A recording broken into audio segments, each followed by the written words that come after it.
This by far is the simplest way of making ROTA lists in Excel. Let me show you how this is done. Let's say, for example, the top portion of this spreadsheet here is something that you can distribute to all your employees, and the bottom portion could be located anywhere, maybe in a different workbook altogether. So this is how you start.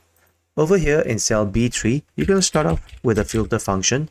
The first argument will be the shift name itself, all the way down. And then you're going to press F4 once to make both the row and the column fixed, like this. And the second argument is your condition for your filter function. You're going to press open parenthesis and basically highlight Olivia's section here like this. Right now, I don't have anything in here. I'm going to fill this up with a little X. You can use a checkbox if you like, but for simplicity, I'm going to use a simple X to indicate that Olivia is assigned a particular shift. And basically press F4 twice like this to make the column fixed but the row variable.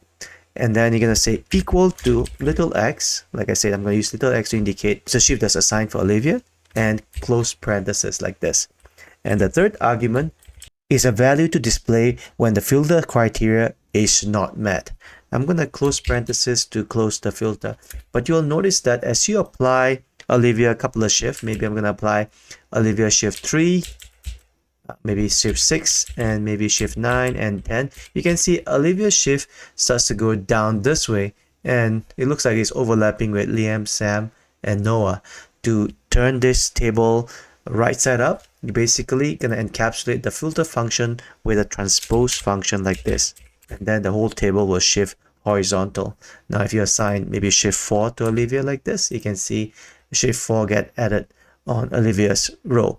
Now you can apply the same formula to the rest of the row, but you'll notice that anything that you assign to Olivia get updated to everyone else.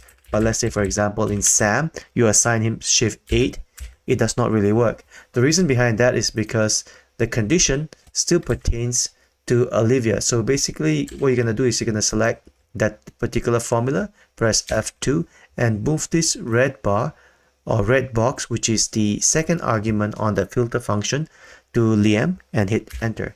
And then you're going to do the same thing for Sam.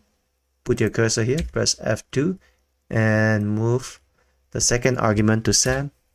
And I'm going to do the same thing with the rest of the employee.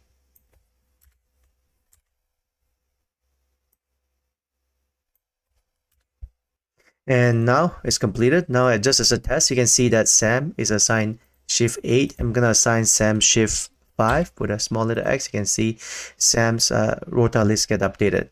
Now to do a quick test, I'm going to apply a couple of shifts to everyone like this. And you can see that it's working perfectly fine.